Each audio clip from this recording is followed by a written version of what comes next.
अध्यक्ष जी से भी मुलाकात हुई, लेकिन चूंकि वहाँ से जदयू की सीट थी और जदयू की वहाँ पर एमएलए थी जनता दल यूनाइटेड से, लेकिन वो आखिरी समय में इस्तीफा देकर के सीट वहाँ से विनिंग सीट है। ऐसी परिस्थिति में हम लोग अपने पार्टी को लड़ाने में कहीं से हम लोग की दिक्कत थी। हम लोग गठबंधन धर्म की मर्यादा मानते हैं। तो 29 तारीख को श्री कृष्ण मेमोरियल हॉल में एक कार्यक्रम नवनिर्वाचित सांसद और भारत सरकार के कैबिनेट मंत्री बनने पर अपने राष्ट्रीय अध्यक्ष जी का उनका अभिनंदन, और बिहार से सभी हमारे प्रमुख कार्यकर्ता आएंगे, नेता आएंगे, उनका भी हम लोग अभिनंदन का एक कार्यक्रम रखेंगे। नमस्कार, आप देख रहे हैं न्यूज फोनेशन। मैं हूं आपके साथ नरोत्तम सिंह। लोजपा रामविलास 100% अपने प्रदर्शन के साथ लोकसभा चुनाव में उभरी है। उसके बाद अब अपने जो 5 नवनिर्वाचित सांसद हैं उन सभी का पटना के कृष्ण मेमोरियल हॉल में अभिनंदन समारोह कर रही है। केंद्रीय मंत्री चिराग पासवान बने हैं, उसको लेकर भी अभिनंदन समारोह पटना के कृष्ण मेमोरियल हॉल में 29 तारीख को करने वाली है। लोजपा रामविलास के प्रदेश अध्यक्ष राजू तिवारी ने रुपौली उपचुनाव को लेकर भी बड़ा बयान दिया है। उन्होंने साफ तौर पर बताया है कि जो उनके पूर्व विधायक शंकर सिंह हैं, जो वहां से निर्दलीय चुनाव लड़ने वाले हैं, लोजपा से इस्तीफा दिए हैं, क्या चिराग पासवान से उनका बातचीत हुआ था, इन सभी को लेकर भी वो खूब बोल रहे हैं। क्या कुछ कहना है राजू तिवारी का, सुनवाते हैं आपको इस वीडियो में। लोक जनशक्ति पार्टी में बड़ी टूट हुई थी। उसके बाद हमारे नेता आदरणीय चिराग पासवान जी के नेतृत्व में जिस हिसाब से लोक जनशक्ति पार्टी का हर एक कार्यकर्ता, बार बार आप लोग को मैं पहले भी बताया हूँ कि जिस तरह से उनके अथक परिश्रम और हमारे नेता आदरणीय चिराग पासवान के शानदार नेतृत्व में, कुशल मार्गदर्शन में हम लोग एक बार लोकसभा में पहले जिस तरह से पार्टी और परिवार बिखर जाने के बाद सभी कार्यकर्ता के बदौलत, उनके अथक परिश्रम और नेता के हमारे आदरणीय चिराग पासवान जी के शानदार नेतृत्व में बिहार में पुनः हम लोग की पार्टी, पुराना जो हम लोग के संस्थापक स्वर्गीय रामविलास पासवान जी के समय से स्ट्राइक रेट 100% का था, उसको हम लोग जारी रखे हैं। इसके लिए हम अपने नेता और सभी हमारे जो कार्यकर्ता बिहार के पदाधिकारी हैं, मैं सबका आपके माध्यम से स्वागत अभिनंदन करता हूं। और जिस तरह से हम लोग 5 सीट हम लोग को एनडीए गठबंधन में मिला और लगभग 1 सीट हम लोग थोड़ा मार्जिन 1 लाख से नीचे थी, लेकिन बाकी सभी सीटों में शानदार सफलता हमारे कार्यकर्ता, हमारे प्रत्याशी किए। और स्ट्राइक रेट हम लोग का जो पहले से 100% था रहा। उसके बाद हमारे आदरणीय राष्ट्रीय अध्यक्ष जी पहली बार, तीसरी बार जब नरेंद्र भाई मोदी का शपथ ग्रहण हुआ, उस कैबिनेट में वो हिस्सेदार बने। हमारे नेता चिराग पासवान जी पहली बार भारत सरकार में कैबिनेट मंत्री बने।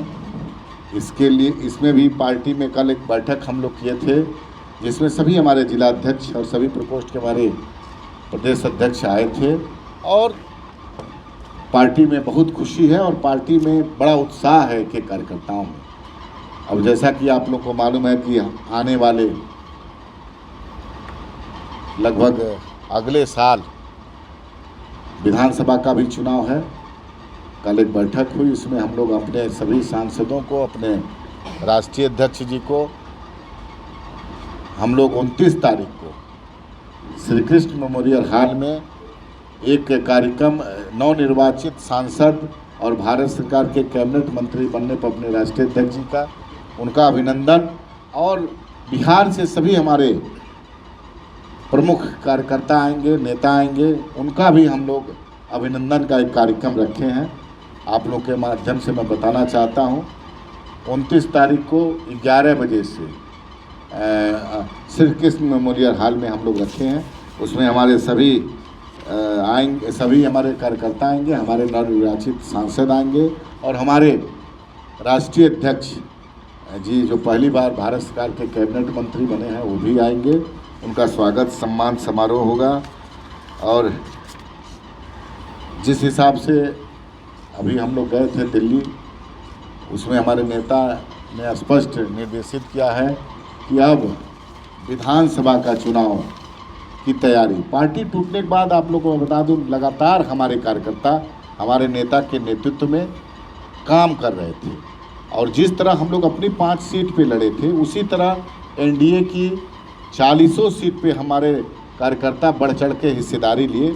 लेकिन दुर्भाग्य रहा कि 10 सीट पे हम लोग चुनाव नहीं जीत पाए, हमारे एनडीए के लोग नहीं जीत पाए। लेकिन फिर भी 30 सीट पे हम लोग जीतने में कामयाब रहे और हमारे 5 की 5 सीटें हमारे लोकसभा के प्रत्याशी चुनाव जीते। और हमारे कार्यकर्ता अब विधानसभा के चुनावी मोड में 29 के बाद हम लोग लग जाएंगे और विधानसभा में तैयारी अब हम लोग शुरू करेंगे। और आने वाले चुनाव में जितनी सीटें हमको मिलेंगी, हमारे कार्यकर्ता लगभग यही कोशिश करेंगे कि विधानसभा में भी हमारा स्ट्राइक रेट 100% का हो। हम लोग इसमें अब लग जाएंगे। और आप यही बताना था आप लोगों को कि 29 तारीख को हम लोग एक नवनिर्वाचित सांसद कैबिनेट मंत्री बनने पर उनका स्वागत और कार्यकर्ता सम्मान समारोह करेंगे। और उस दिन आप लोगों को भी हम लोग आमंत्रित करेंगे। अब बाकी और कुछ आप लोग के गठबंधन के हमारे नेता आदरणीय चिराग पासवान जी, बड़े जो भी एनडीए घटक दल के नेता बैठेंगे। लेकिन हम 243, आपको पहले भी हम बोलते थे कि हमारी 40 सीट पे तैयारी है और निश्चित रूप से हमारे कार्यकर्ता 40 सीट पे बहुत मेहनत किए हैं।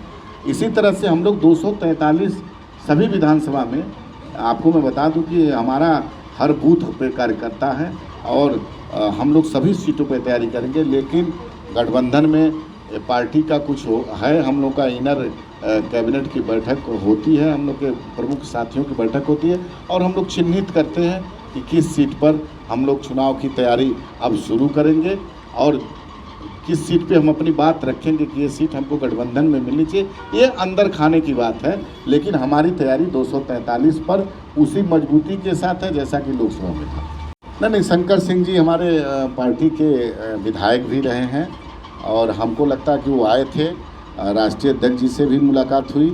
लेकिन चूंकि वहाँ से जदयू की सीट थी और जदयू की वहाँ पर एमएलए थी जनता दल यूनाइटेड से, लेकिन वो आखिरी समय में इस्तीफा दे करके, इस हिसाब से हमारे नेता के बीच बड़े नेता जदयू के लोगों से बात हुई तो जनता दल यूनाइटेड का वो सीट था।